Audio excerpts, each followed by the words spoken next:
नमस्कार दोस्तों, teaching learning में साइंटिफिक मेथड की अपनी एक अलग महत्ता है। आज हम जिस साइंटिफिक मेथड को करने वाले हैं वो है 6E एंड S। 6E और S रिप्रेजेंट करते हैं कुछ एक महत्वपूर्ण स्टेप्स को, जिनकी हम शुरुआत करते हैं समझने के लिए।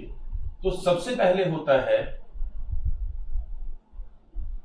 एंगेज, दूसरा होता है explore, third step explain, fourth step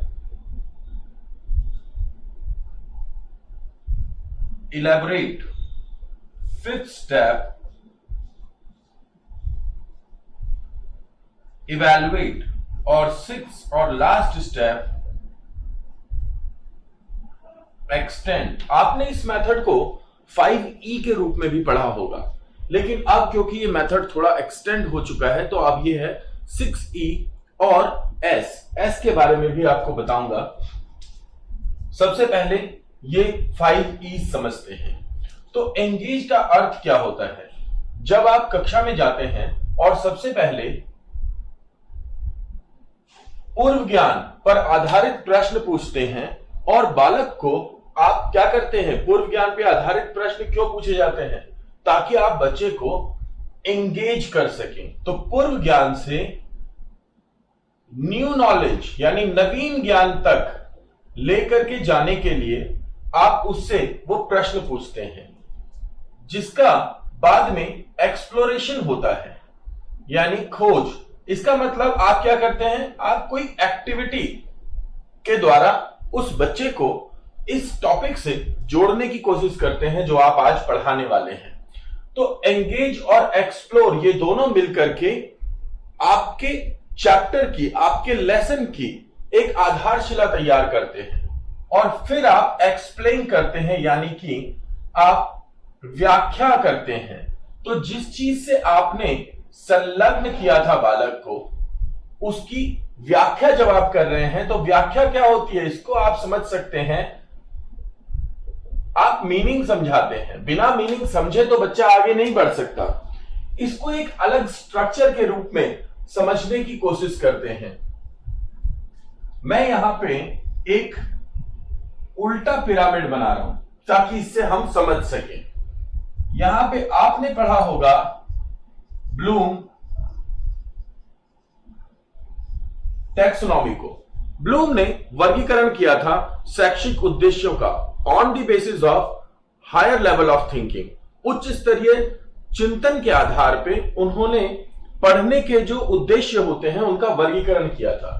इसमें जब आप कक्षा में सबसे पहले बच्चे को पढ़ाते हैं तो आप क्या बताते हैं, सबसे पहले उसे मीनिंग बताते हैं। यानी कि पहला स्टेप होता है नॉलेज का, जहां पे कि रिकॉल द्वारा इसको जांच करते हैं। तो जब आप ये 3 स्टेप करवा रहे हैं यानी एंगेज, एक्सप्लोर और एक्सप्लेन, तो इससे आप अल्टीमेटली कर क्या रहे हैं, बालक को इस चीज के लिए प्रोत्साहित कर रहे हैं कि वो उसका मीनिंग अपने दिमाग में क्रिएट करे।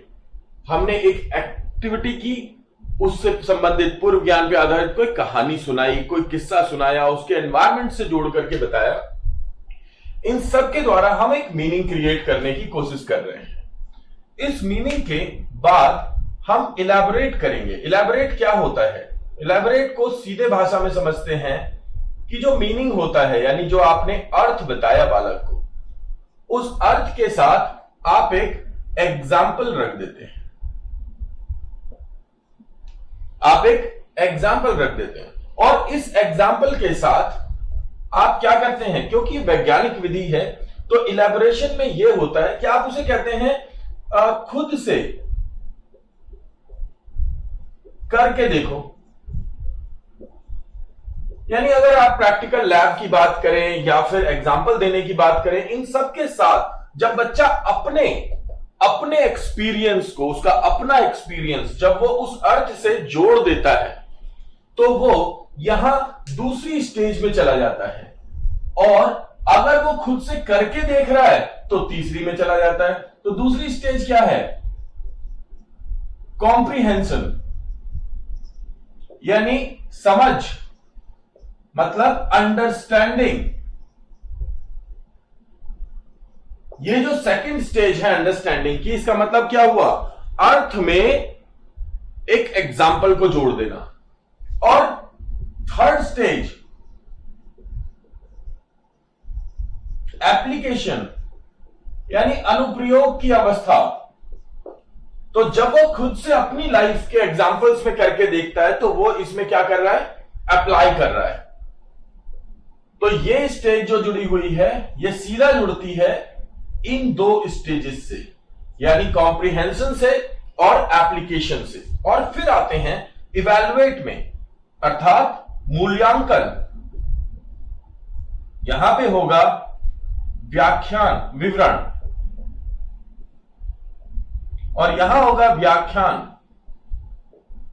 तो जो मूल्यांकन है, मूल्यांकन में साइंटिफिकली दो चीजें जुड़ी होती हैं। एक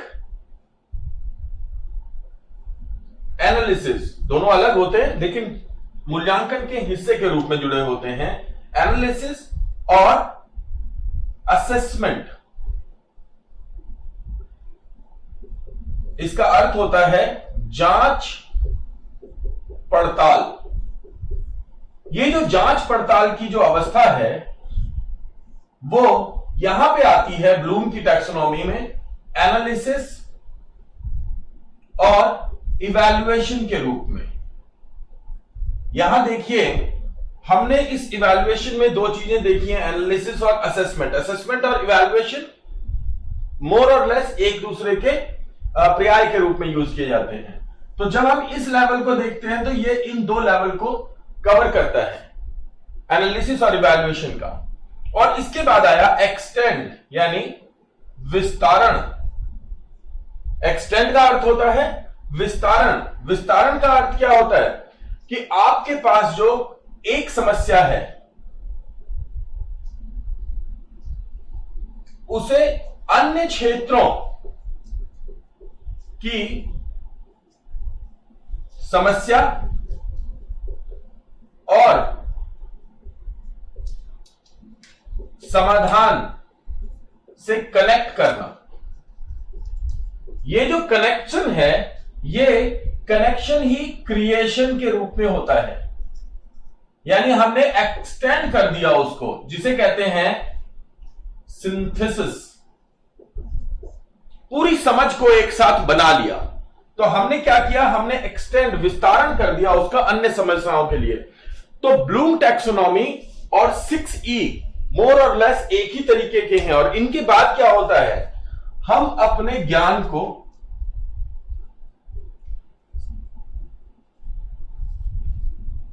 स्टैंडर्डाइज्ड करते हैं।